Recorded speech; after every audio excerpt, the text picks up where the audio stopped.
Shalom Ouvracha, bonjour à toutes et à tous. La question traitée aujourd'hui, quel est le temps réglementaire pour accomplir la mitzvah de Sfirat HaOmer, du comptage du Homer?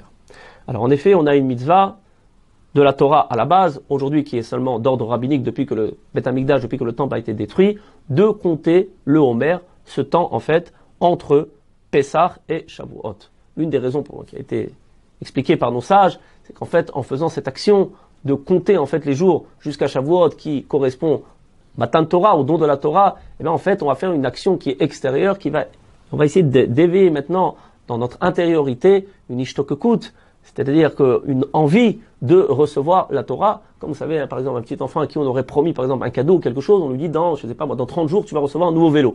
Alors l'enfant, il est là, il est en train de compter maintenant les jours pour voir quand est-ce qu'enfin je vais recevoir mon nouveau vélo. C'est un petit peu à ça que ça ressemble, c'est pour ça qu'en fait, on va compter l'Homer. Enfin, en tout cas, c'est une des raisons qui a été évoquée dans les commentateurs, du Talmud et aussi dans les commentateurs de la Torah. Alors, cette mitzvah, quel va être en fait son temps réglementaire? Alors, comme vous le savez sans doute, le calendrier juif est un calendrier lunaire et, en conséquence, en fait, chez nous, les jours ne commencent pas le jour au lever du soleil. Mais chez nous, les jours, en fait, commencent à la sortie des étoiles. Donc, en fait, le temps réglementaire pour faire le comptage du Homer va commencer à la sortie de Pessah, en fait, à la sortie des étoiles. Et Zrizim, Makdimim les mitzvot, c'est une règle qui nous a été transmise par nos sages, que les personnes qui sont zélées et qui aiment les mitzvot doivent le faire rapidement. Comme on dit aussi, mitzvah baliatra al tachmitzena, quand une mitzvah se présente à toi, il faut pas la repousser, parce qu'après les tzara, il va faire en sorte que, pour finir, tu ne pourras pas la faire. Donc c'est sûr et certain que, a priori, tous les décisionnaires, excusez-moi, tous les décisionnaires sont d'accord pour dire que, a priori, la mitzvah de Sfirat HaOmer, il faut la faire le plus tôt possible, c'est-à-dire que dès la sortie des étoiles, il faudra faire cette mitzvah de Sfirat HaOmer. La question qui va se poser, c'est si maintenant une personne, elle a pas fait la Sfirat HaOmer pendant la nuit, est-ce qu'elle pourra le faire pendant le jour? Et aussi, si elle pourra le faire pendant le jour, est-ce qu'elle pourra le faire en prononçant la bénédiction? Alors en fait, ça va faire l'objet d'une controverse. On a d'un côté Tosafot, qui fait partie des grands premiers décisionnaires, qui nous dit que cette mitzvah devra s'accomplir exclusivement la nuit. C'est-à-dire que, bien entendu, le mieux, ce sera de faire à la sortie des sols, comme on l'a expliqué, mais qu'on aura pendant toute la nuit pour faire cette mitzvah. Alors Tosafot est quand même d'accord pour dire que si on n'a pas fait la nuit, ben on fera quand même le jour, mais Tosafot nous dit, attention, comme en fait la mitzvah sera entre guillemets ratée, c'est sûr et certain qu'on ne pourra pas prononcer la bénédiction. D'un autre côté, on a l'avis de Baal Ilchot Gedolot, que lui pense de son côté que, alors il est d'accord pour dire qu'a priori il est d'accord avec Tosfot, comme on l'a expliqué au début du cours, qu'il faut se dépêcher pour faire la mitzvot et que dès que la sortie des étoiles est arrivée, ce sera le temps en fait idéal pour faire la Sfirat HaOmer, mais Baal nous dit que cette mitzvah peut aussi tout à fait se faire pendant le jour. Et Baal Ilchot Gedolot nous dit qu'on pourra même prononcer la bénédiction sans aucun problème.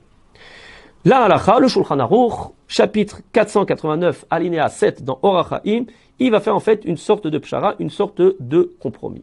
À savoir que, comme on l'a dit, ça c'est d'après tous les avis, a priori, la Sfirat HaOmer devra se compter à la sortie des étoiles, on aura toute la nuit pour la compter. Si on arrivait maintenant le jour, en fait le Shulchan Aruch va nous dire qu'on fera quand même la Sfirat HaOmer, on va quand même compter le Homer pendant le jour, mais sans prononcer la bénédiction. Alors vous allez me dire, mais en quoi est-ce qu'il y a ici un pshara? En quoi est-ce qu'il y a ici un compromis entre les Rishonim, puisque a priori, c'est l'avis de Tosfot, en fait, le compromis, il est en cela que le Shulchan Aruch nous dit que même si on pourra pas faire la bénédiction lorsqu'on va compter le Homer pendant le jour, ça n'empêche pas que la nuit d'après, on pourra prononcer la bénédiction. Et en cela, en fait, on voit qu'on a un compromis. Parce que si on avait suivi maintenant l'avis de Tosfot jusqu'au bout, en fait, la mitzvah n'avait pas été validée. Et on a fait un autre cours sur Al-Khatam, je ne sais pas s'il a déjà été passé ou s'il sera passé plus tard. En tout cas, on va expliquer le point rapidement. Qu'en fait, à partir du moment où on a raté un jour pendant la Sfirat HaOmer, en fait, on va craindre la vie du Baal Ilchot Gedolot, le même Baal Ilchot Gedolot dont on a parlé pendant ce cours, qui pensera qu'en fait, comme la mitzvah de Sfirat HaOmer est une mitzvah dans son ensemble, de tous les jours du Homer, à partir du moment où j'ai raté un jour, je ne pourrai pas continuer à compter en prononçant la bénédiction. Or, ici, le Shulchan Aruch nous dit qu'on pourra quand même prononcer la bénédiction. Donc, c'est en cela, en fait, si vous voulez, qu'il y a un espèce de compromis. C'est-à-dire que d'un côté, le jour où j'aurais oublié de compter la nuit et que je compterai le jour, là, je ne prononcerai pas la bénédiction, c'est vrai, mais on ne va pas non plus dire qu'il aura complètement raté la mitzvah ce jour-là à un tel point qu'il ne pourra pas continuer à compter pendant les autres jours en prononçant la bénédiction. Alors, l'avis de Tosfot, qui lui pense que en fait c'est rédhibitoire et qu'on ne peut pas compter le jour, c'est en fait parce qu'il est marqué dans le verset Shiva Shabbatot Mimot. Comme ça, le verset nous dit qu'on devra compter 7 semaines pleines, 7 semaines entières. Or, Tosfot nous dit que si maintenant on va compter le jour, on aura raté une nuit. Et donc en fait, on n'aura plus 7 semaines pleines, on aura 7 semaines moins une demi-journée, en fait, moins 12 heures. C'est la raison de Tosfot, bien que la halakha n'a pas été tranchée comme cela. Comme on l'a expliqué, le Mishnah Berurah nous enseigne qu'il n'y a pas en fait ici de contradiction dans les paroles du Shulchan Aruch, parce qu'en fait, même si le Shulchan Aruch nous dit qu'on ne faudra pas prononcer la bénédiction si on fait cette mise de Sfirat Omer pendant le jour, quand bien même on ne pourra pas non plus considérer qu'on aura complètement raté la mitzvah comme l'enseigne Tosfot. C'est en fait l'avis du Shulchan Aruch qui nous a été expliqué par le Mishnah Berurah.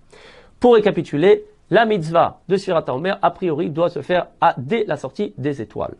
A posteriori, on pourra la faire toute la nuit en prononçant la bénédiction, il n'y aura pas de souci. Et à super posteriori, en fait, quand on aura oublié, on pourra encore le faire la journée, mais sans prononcer la bénédiction.